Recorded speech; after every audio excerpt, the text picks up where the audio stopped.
नमस्कार। मेरे YouTube channel my experience as it is में आप सभी दर्शकों का हार्दिक स्वागत है। हम अपने लक्ष्य को प्राप्त क्यों नहीं कर पाते?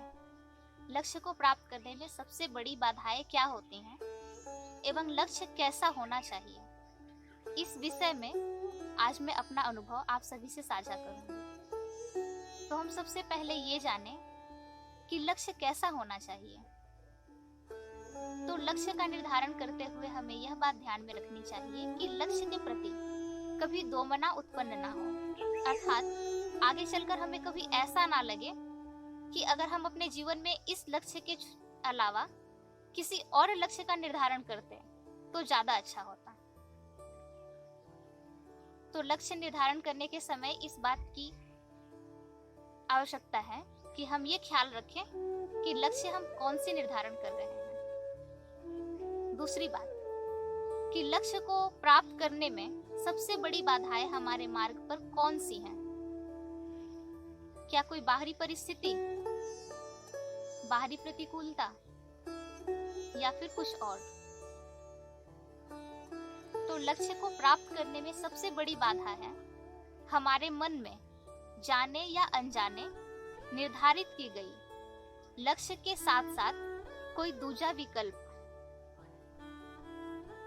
अर्थात कि हम यदि ये नहीं कर सके तो हम ये करेंगे, अगर हम ये प्राप्त नहीं कर सके तो उस लक्ष्य को प्राप्त करेंगे, हम ये बनना चाहते हैं परंतु अगर ये नहीं हो सका तो हम वो बनेंगे। जहां तक ऐसे विकल्प आपके मन में रहेंगे, वो जाने हो या अनजाने हो, तब तक आप लक्ष्य को कभी प्राप्त कर ही नहीं सकते।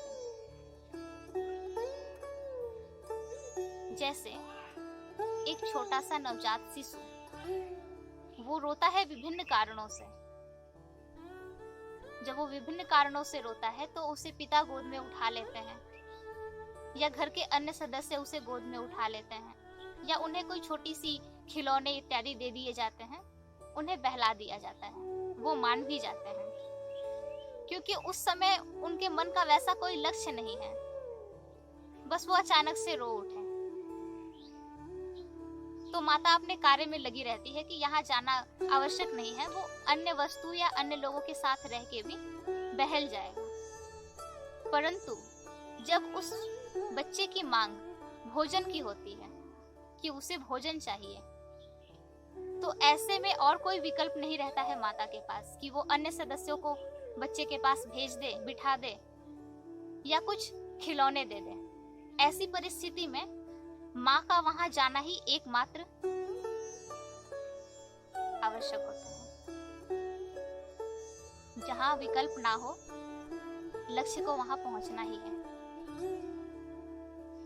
तो बच्चे को वहां पे कोई विकल्प नहीं था उस समय, केवल उसे भूख लगी थी और भोजन की आवश्यकता थी, वो अन्य वस्तु से कभी मांगता ही नहीं।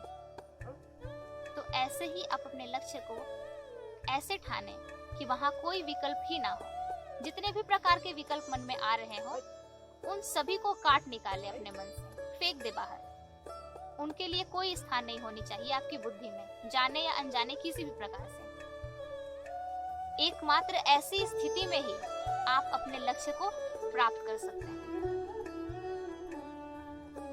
लक्ष्य के प्रति एकनिष्ठ रहे, दृढ़ संकल्प ले कि मुझे यही करना है, जीवन में इस लक्ष्य को प्राप्त करना ही है, चाहे वो किसी भी कीमत पे हो।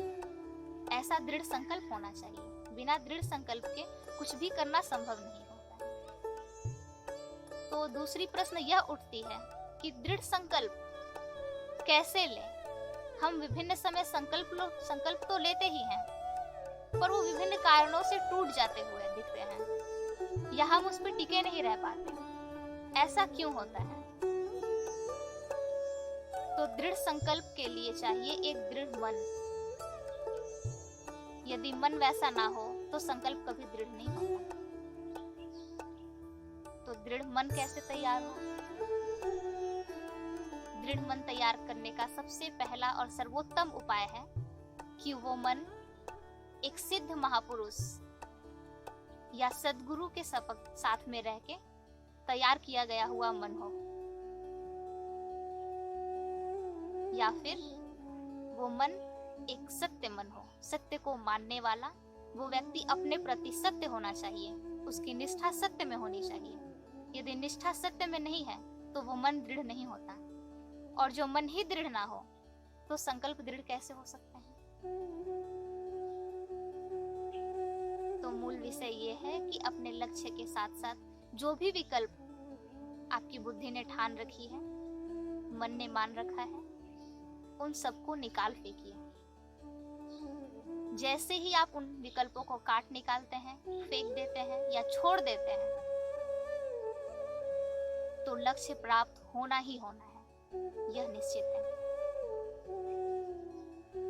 आज के वीडियो में यहीं तक। वीडियो अगर अच्छी लगी हो तो कृपया लाइक करें, कमेंट और शेयर करें। किसी भी प्रकार का प्रश्न उठे वीडियो संबंधी तो कृपया कमेंट बॉक्स पर अपने वक्तव्य को अवश्य रखें और चैनल को सब्सक्राइब करें।